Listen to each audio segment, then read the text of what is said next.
Mario, what do you study? You're a student?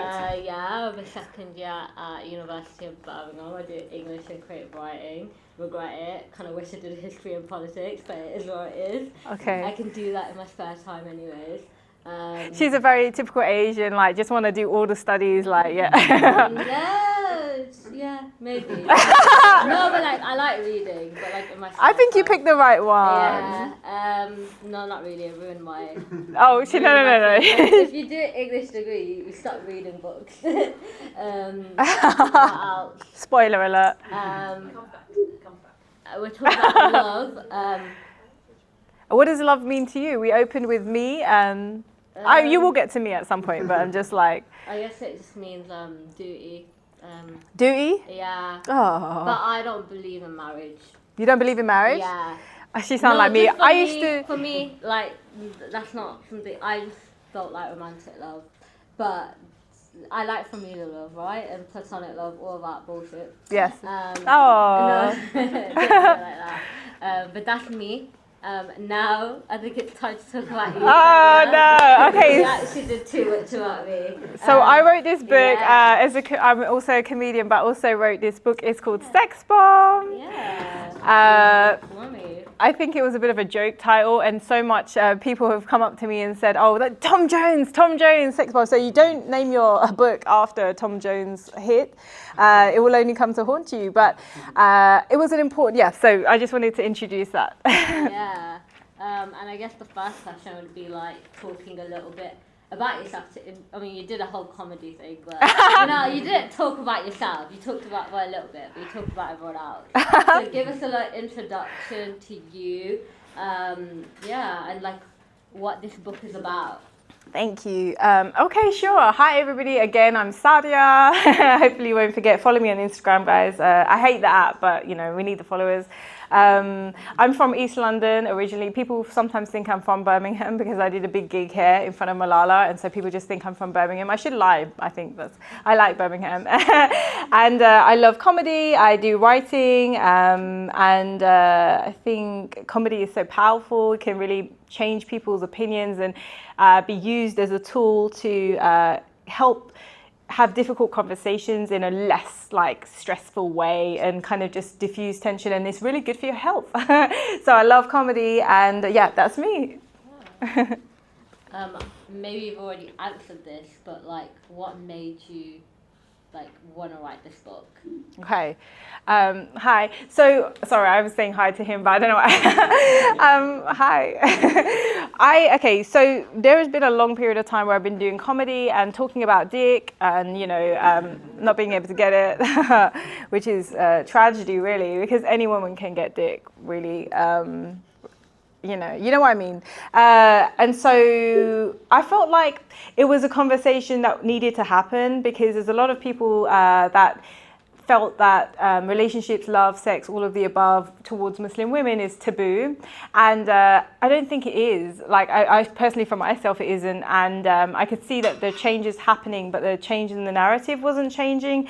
So I really wanted to put it on the table for conversation so that we can kind of move on, because you can see from people online as well that people are embracing their own sexuality far more than maybe 10 years ago and stuff. And so it felt like somebody needed to just call out the elephant in the room. Comedian, that's my job. So that's the reason I really wanted to write it and help people who have, had experiences like me feel less alone, because I think if you're having a relationship in a context where you feel you can't talk to your family, or perhaps you're doing something that is forbidden, and if something goes pear-shaped, you don't know who you can go to for help, and you could end up in some really tricky situations. And so I really wanted to normalize the Muslim female kind of modern experience, because a lot of the stereotypes about us just don't exist. I would have probably done a forced marriage, but nobody's ever, no. But nobody wanted to force marriage. There's a lot of forced divorce situation, I'm just joking. But there's no, it's like a boogeyman, and people don't want to seem offensive, so they don't ask outright stuff. But it's a tricky balance between people feeling comfortable and about having certain dialogue, but also doing their own reading. Like, you know, do your own Googles. Like, people ask me, like, when can you take your hijab off? I'm like, Google's there for that, man. Like, so, you know, just, I don't want things to be tricky, but also, yeah, I think some people are really curious about things, and it's a fine line between you explaining everything in your life, but also being open to conversations.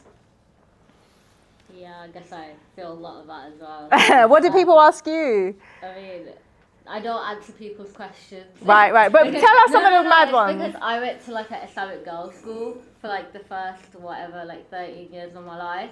So I never like experienced other people being like, oh, why do you do this? Why do you do that?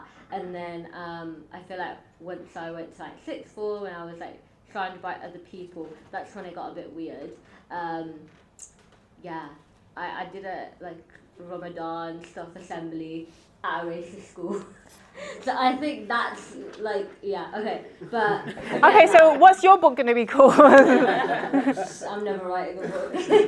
I was just going to ask, like, what was the journey like being, going from a comedian to a writer? All right.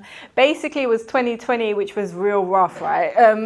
So it was either be a comedian and broke, or, you know, start writing. I always wanted to write a book, but comedy keeps you on the road quite a bit, and sometimes we lack discipline to, like, I think the writing of a book is a commitment that my schedule wouldn't really have like allowed for, but for me making the kind of time for it. I think that's a great question, in that, like, with stand-up comedy you have an audience and you see when you're bombing. Not tonight, I hope, but you know, you see the reaction straight away, whereas when you're writing a book, it's kind of very a solitary process. You may have some feedback from your editor, who probably does really want to ignore your emails for a while because you're messaging her all the time. So you have to, there's a lot of rewriting. Writing is just rewriting and trying to make sense of the same thing because you're refining it, and writing for a wider audience. Because in stand-up, I already had like a voice. With writing a book, you're trying to reach as many new readers and new audience as possible. So you have to be, I would hate to say I was mainstream, but you have to try to be broaden your perspective a little bit, because people don't know you necessarily, whereas you can make an impression with stand-up. But with the book, I basically had to be less spicy. But not intentionally. It's a little bit spicy still, right? I don't know. Maybe. I was going to say that writers are notoriously known for being lazy and not writing. Yes. Or at least that's what I've seen in my experience. But whatever. In chapter 6, you like talk a lot about, not a lot, you just mention some types of men, which I thought was kind of funny. So I might mention them now. Like, there's a pretty boy, there's a brag artist, there's a doctor, there's a nice guy, there's a mummy's boy. That one we all know. The delivery driver, the tortured soul, which is like a writer type of weirdo. Then we have the waste. Then we have the listener. Then we have the one. Oof. Yeah. And when you talk about the one, you're like, a lot of the times you chase the one too much that you kind of miss what's in front of you. Obviously, that was what you wrote in the book. I just wanted to like find out a little bit more about what your feelings about the one were like, and if they've changed or anything like that.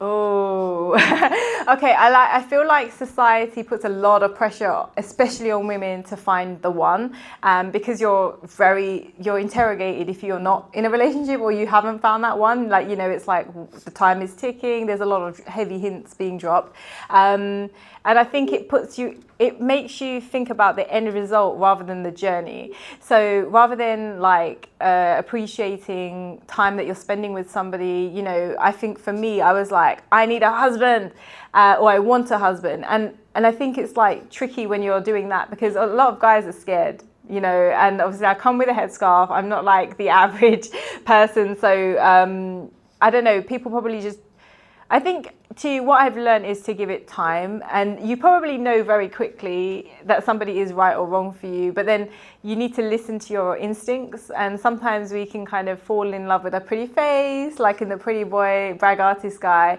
or someone's kind of like vibe. But I guess what I meant by that is that you can give something time as well. It's kind of like a sweet balance where, you know, it doesn't have to immediately be right, but also you might know initially. It depends on the situation, and I think as I mature, I definitely learned that being friends with a person is a really important. With being friends with your partner, and like, or just, they don't always see you at your best. Like, there's a lot of romanticizing of love, and that's so beautiful. But the reality of love is that it's somebody you're going to help when they're sick, and you're going to help them clean up their vomit or whatever. Not that I've done that yet, but it's kind of like, you know, it's like you take the good and the bad. Whereas I think a lot of what we're told about love is usually kind of just the romantic side. And I think, again, being kind to yourself, because if the person you perceive to be the one hasn't selected you, then it just means that someone's better out there for you. And we have to be kinder to ourselves about just accepting the loss. And I think that's another thing we perhaps don't talk about enough, is we just feel like something's not good about us.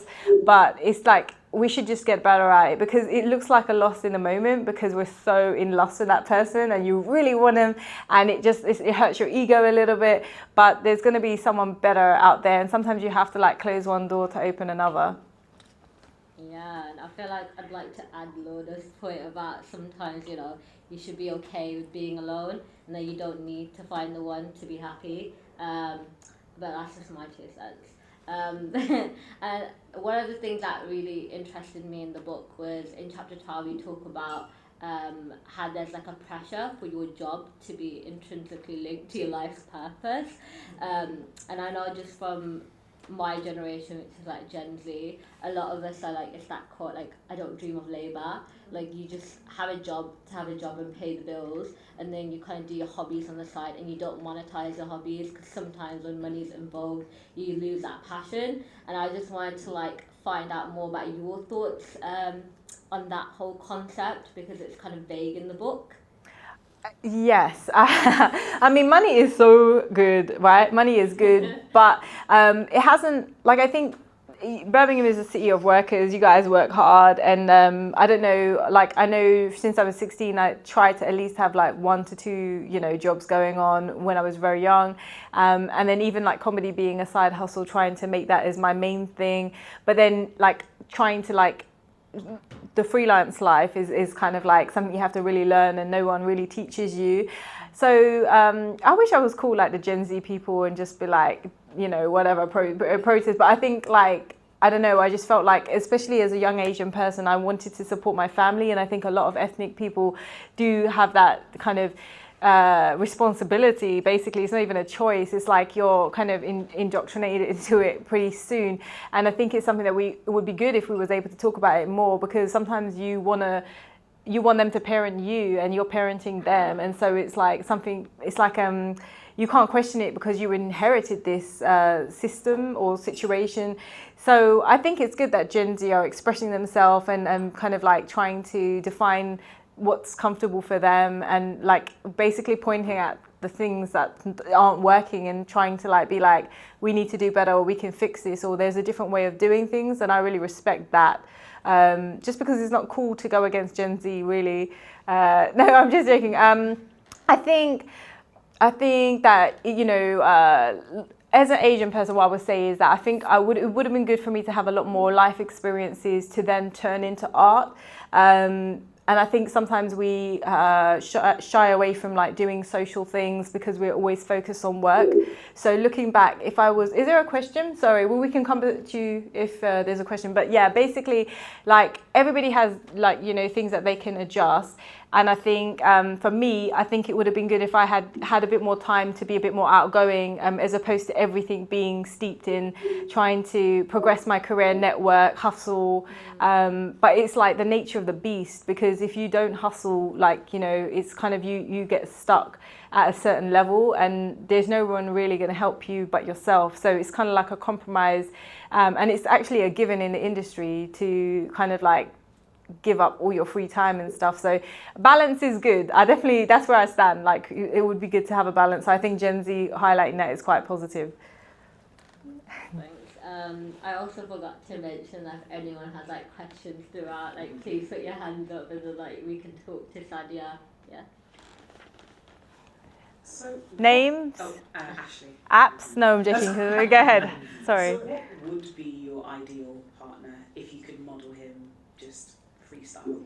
Okay, he has a big heart. Perfect partner. Big heart. No, just a big bank account. No, I'm joking. I think someone really sexy. I think I need a guy who's not intimidated by a strong woman, because I think we're in a room full of strong women here, and like some guys, they don't know how to handle a strong woman, in my experience anyway. So someone who's secure and confident in himself and supportive, and somebody, did I say millionaire already? No, somebody who's just like fine. I do like someone who's good looking. Does that answer the question? Thank you. Oh, we got a question for. Okay.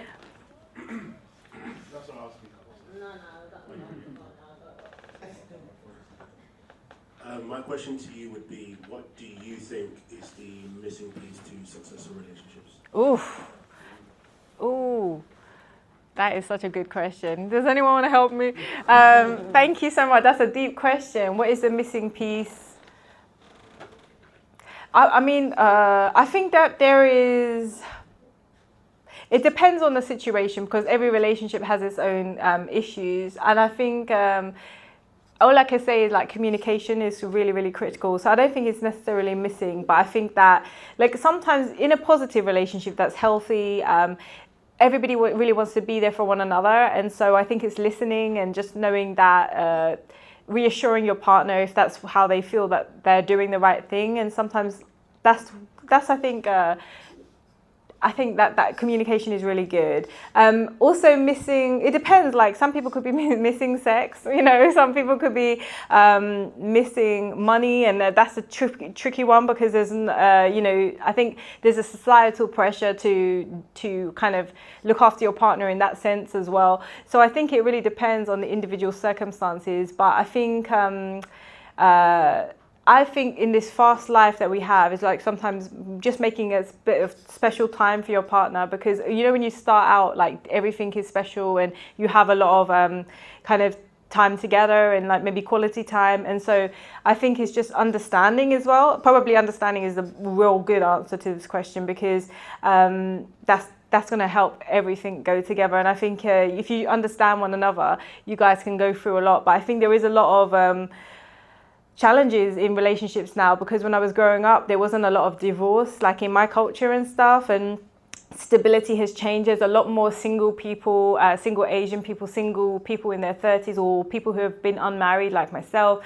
And so I think sometimes discourse about that is missing, or understanding again is missing on that one, because a lot of girls don't know how to date, or if they can date, and so there's sometimes too much judgment or lack of understanding around that. And so yeah, I think maybe understanding is the thing that would help. Thank you. Anyone else have something to add to that? Tabitha, I see you kind of raising your hand. It's more about being single. Do you want to turn the mic? Do you want to take the mic? Sorry, Maria, I'm getting you to do your steps in today. It's just about. Sorry, now I feel really nervous. I've got the mic. I mean, we already know everything about you now, Tabitha. No, don't be nervous. Okay. Well, no, I was just asking. As a single woman, and there's a lot in the Muslim community. There's a lot of pressure and expectations to be in a relationship, and also not to really appreciate you as you are. Obviously, I'm not a person against being in a relationship, getting married, but I'm also happy as I am. Yes. I was wondering how you feel in that question about whether you feel that people appreciate you as you are, right, rather than expecting, thinking, oh, you'll be so much better if you were married. Thank you. I think it's a really valuable question, very much needed. Thank you. Thank you so much, Tabitha. I think that's a great question about self-acceptance or external acceptance on your status, or I think that things are slowly changing, because it's up to you whether you declare it as well. And if you mean the community, I understand, because sometimes the community weighs in on your privacy and they don't necessarily respect privacy, because it's a communal type of situation going on. Personally, like as a comedian, like I've never really worried about what people think, to be honest with you. I don't think that I've never searched for love for other people, basically. I've never done it because I've like wanted grandchildren for somebody, or, you know, I've wanted to, you know, I'm not one of those people, I need to be married by this age. I need to be in this like situation by this age. I'm very, in fact, unstructured. So I think self-acceptance is very important. And what Lorna said is really critical at the beginning. And I'm glad we started on such a positive note, which is that sometimes singleness is a choice. And to be honest with you, with some of my past relationships, like it would have been better if I was single than with that toxic person. So I think it's about, again, like your relationship with yourself, because sometimes you can be really hard on yourself, and we have to get to the bottom of what that is. Because I really do enjoy my own company, but I was single for too long. Like I was single all the time. I didn't have no boyfriend in school or, you know, at college. And so I think it was something that I wanted just to kind of see what I would be like in a relationship and to grow. But equally, I wouldn't just settle and just try to be with someone because I can't be on my own, because I'm really good with being on my own. So the challenge was actually, would I be good in a relationship, or who would I look like? How would I grow? What would that be? And I think in terms of like aunties and all those type of people, I think it's up to you how you approach it. You could either choose to have privacy, or if you really want to nip it in the bud. But it depends on them, because sometimes they don't go away, even though you have that conversation. So do you open a can of worms or don't you? And that's depending on your comfort levels, because you can't really please someone all the time. And even if, say, you got with somebody, they might be the type of people that still try to nitpick and get into your personal information. And like, they have to respect that you have boundaries and your private relationship. There's going to be things that you understand in a way that you don't really want to explain to other people. So obviously you have to tell me everything about, you know, you have to tell me everything. You don't have to tell everybody else everything. No, I'm just joking. So I think it's about there is no standard anymore. Like Tinder killed the arranged marriage. You know, now that the kids in India, you know, they have Wi-Fi, they're arranging their own marriages, right? So there's no one standards. You set your own standard, and it's not to please anybody. I don't think that we should be doing that. Like, I think if we did that, we would never stop, and you would forget all about yourself, and you have to put yourself first. Thank you. I think you're a really positive role model as a Muslim. Thanks. Will you become a vegan now? Actually, I would like to be a vegan, but I kind of find ice cream too tasty. Okay, that's a great response. I'm not a vegan, by the way. You just say that. Well, I didn't want to do the virgin jokes with her. No, I'm just kidding. I was just looking at. I was saying, do you have any last closing questions? Good. I love Libras.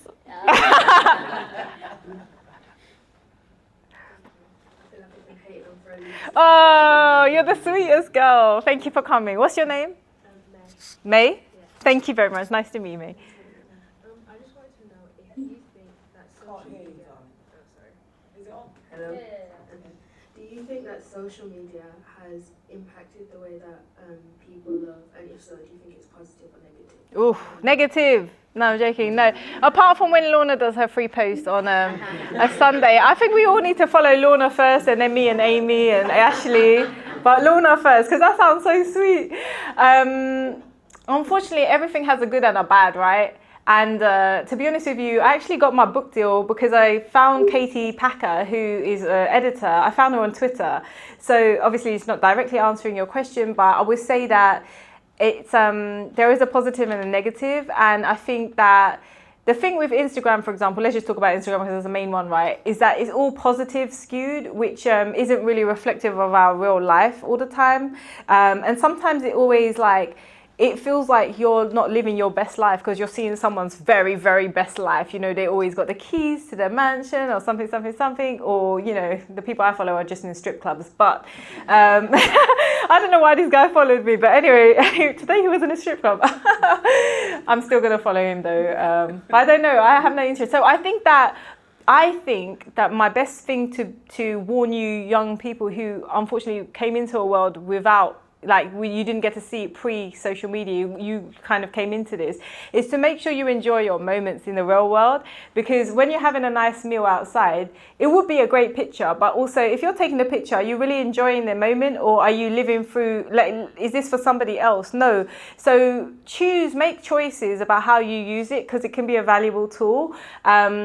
Personally, I wouldn't post anything about my love life on there, and that's because I respect that my partner might not want that, and I don't want it to dissipate, because, you know, even before social media, for example, there's lots of reality TV shows, and those relationships end. Like, so there's something about too much eyes on it. Like Tabitha was talking about, like, you know, people will judge you, and why do you want to be in a situation where you're like defending a relationship or like climbing? I mean, obviously I wrote a whole book about it, so it's not that you don't have spaces to talk about it, but I think it's just about using it in a way that you still get to enjoy your life in the real world, because these moments that you're having now is like really, really timeless and special. Like, you know, your birthday party should be your birthday party. It shouldn't just be a picture moment. Like, it should be a picture moment, but it doesn't have to be for the gram. So it's just, I think that also it depends what day it catches you, because sometimes it's all full of advice and stuff, and maybe you're not in that journey that person's on. Everybody's on different journeys, and they're all speaking different like parts of the journey. So I think if you're looking for fact finding and researching, of course it's like a resource, but to define things that are valuable for yourself, and to have a boundary between your private and your professional life in terms of how you use it, and what your on social media persona is versus your private persona. Because a lot of people go into it and they just give all of themselves online, and it's also very unpaid, you know what I mean? Like, until you start having a lot of followers, and then you may want to feel monetized. But like you were saying, as a Gen Z person, maybe you don't dream of labor, and actually it can be quite laborious as well. So I'd say use it with caution. Does it answer your question? Thank you. Thank you. Thank you. Thank you guys for, thank you, Sadia. No worries, thank you. And then everyone else, thank you for coming and listening to us, and that's it. Thank you. Thank you so much.